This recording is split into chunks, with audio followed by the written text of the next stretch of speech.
এবার শাকগুলো তেলের উপরে দেব।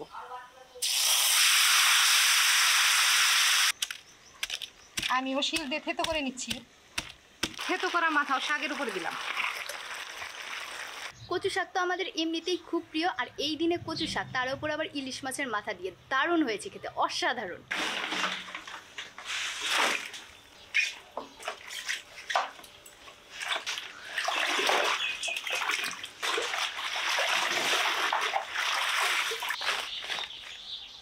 সকালবেলা হাঁটতে গিয়ে দেখি এক জায়গায় কচু শাক হয়েছে, তো আজকে আমি একটা ব্যাগ আর ছুরি নিয়ে গিয়েছিলাম, সেখান থেকে কচু শাক কেটে নিয়ে এসে কলতলা থেকে পরিষ্কার করে ধুয়ে নিয়ে এসে ঝরা দিয়ে রেখেছি। এই কচু শাক যতই পরিষ্কার করে ধোয়া হোক না কেন, কাটার আগে একটা পরিষ্কার কাপড় দিয়ে এভাবে মুছে নিতে হয়। কচু শাক কাটার আগে আমার ঠাকুমাও এভাবে কাপড় দিয়ে মুছে নিত।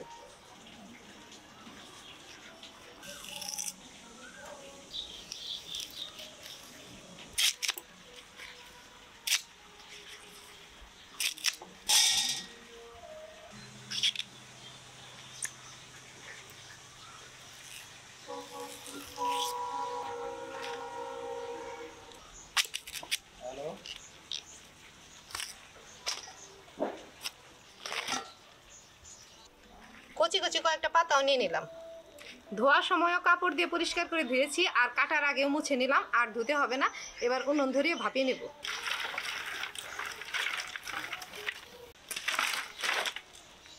উনুন ধরিয়ে নিয়েছি, কড়াইটা বসিয়ে দিলাম, আর কড়াইয়ের মধ্যে একটু জলও দিয়ে দিলাম।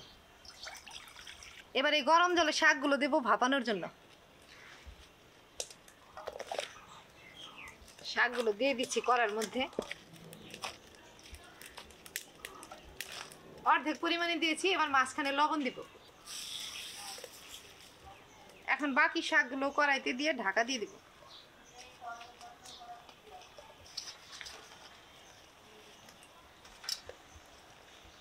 আরো একটু লবণ শাকের উপরে দিয়ে এবার ঢাকা দিয়ে দিব। এক কড়াই শাক তো ভাপাতে দিয়েছি, ভাপালে যে এইটুকু হয়ে যাবে।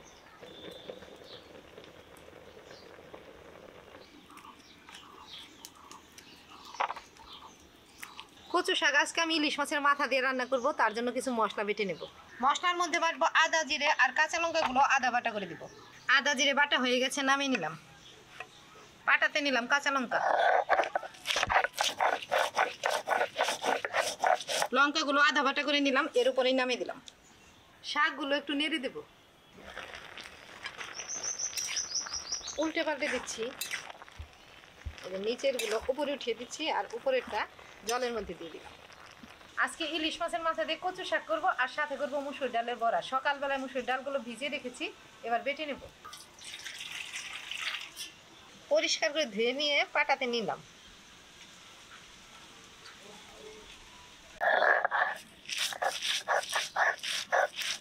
এর মধ্যে অল্প চালের গুঁড়ো নিলাম, এটাও একটু জল দিয়ে ডালের সাথে বেটে নেব।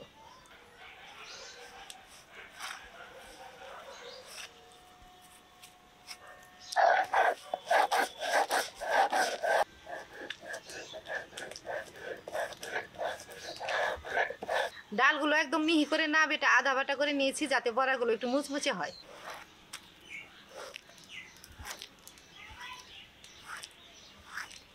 মুসুরি ডালের বড়া ভাজছি, তো আজকে একটু পেঁয়াজ রসুন দেবো। পেঁয়াজ রসুন লঙ্কা এটাও ডালের মতো আদা বাটা করে নেব।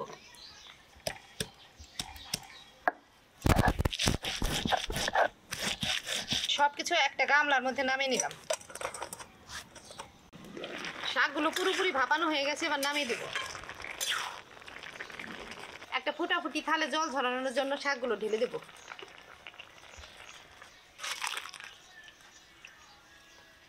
ইলিশ মাছের মাথা আর কাঁটাগুলো পরিষ্কার করে ধুয়ে নিয়ে এলাম। এবার এগুলো নুন হলুদ দিয়ে মেখে রাখবো। নুন, হলুদ গুঁড়ো। কড়াইটা ধুয়ে আবার উনুনে বসিয়ে দিয়েছি, আর বড়া করার জন্য যে ডাল বেটে রেখেছি এটা এবার একটু মশলা দিয়ে ফেটিয়ে নেব। দিলাম স্বাদ মতো নুন, হলুদ গুঁড়ো, কালো জিরে, একটু আদা জিরে বাটা, আর কাঁচা লঙ্কা পেঁয়াজ রসুন তো থেতো করে দিয়ে রেখেছি, এবার ফেটিয়ে নেব। কড়াইটা টনটনে গরম হয়ে গেছে, এবার সর্ষের তেল দেব। তেলটা একটু বেশি পরিমাণেই দিব, বড়া ভাজার পরে অন্যান্য রান্নাগুলো করব। তেলটা একটু বেশি পরিমাণে দিয়েছি যাতে মাছের মাথাগুলো ভেজে আবার কচু শাকটা ফোড়ন দিতে পারি। তেলও পুরোপুরি গরম হয়ে গেছে।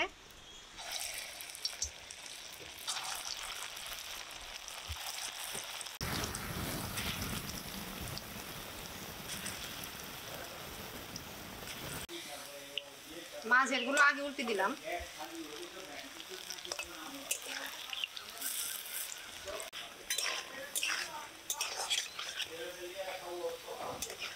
বড়াগুলো ভাজা হয়ে গেছে, এবার তেল থেকে ছেঁকে ছেঁকে নামিয়ে দেব।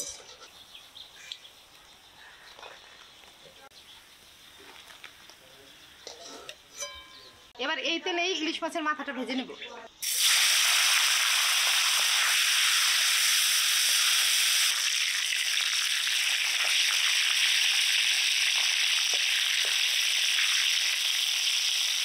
ভাজা হয়ে গেছে,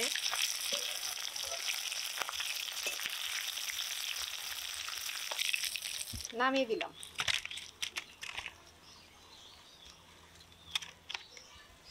এখন এই তেলে ফোড়ন দেবো, যেহেতু ইলিশ মাছের মাথা দিয়ে কচু শাক রান্না করছি, বেশি কিছু ফোড়ন দেবো না, শুধুমাত্র কালো জিরে আর শুকনা লঙ্কা দেবো। শুকনা লঙ্কাগুলো 2 টুকরা করলাম আর কালো জিরেও দিয়ে দিলাম। এবার শাকগুলো তেলের উপরে দেবো।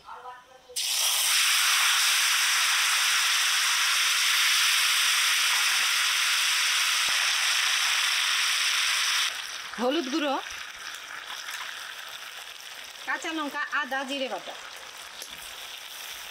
আমার ঠাকুমা যদি ইলিশ মাছের মাথা দিয়ে কচু শাক রান্না করতো, আমরা তো খুন্তি দিয়ে মাথাটা ভেঙে দিই, বলতো কি খুন্তি দিয়ে ভাঙে না, শিল দিয়ে একটু থেতো করে দেবে।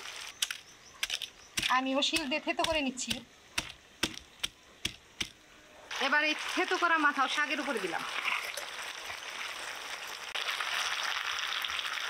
সব কিছু ভালোভাবে নেড়ে চেড়ে মিশিয়ে দেবো। নেড়ে চেড়ে শাকের সাথে মাথা মিশিয়ে দিয়েছি। এবার অল্প আছে বেশ অনেকক্ষণ সময় রান্না করে নেব।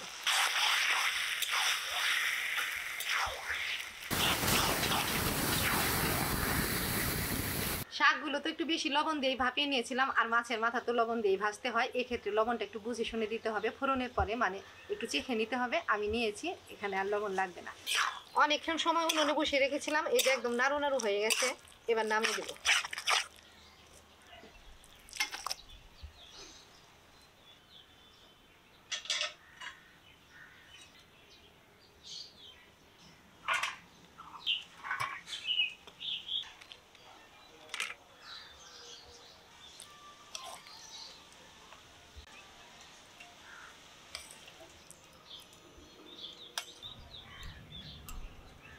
থালাতে বেড়ে নিয়েছি, এবার খেয়ে দেখবো কেমন হয়েছে।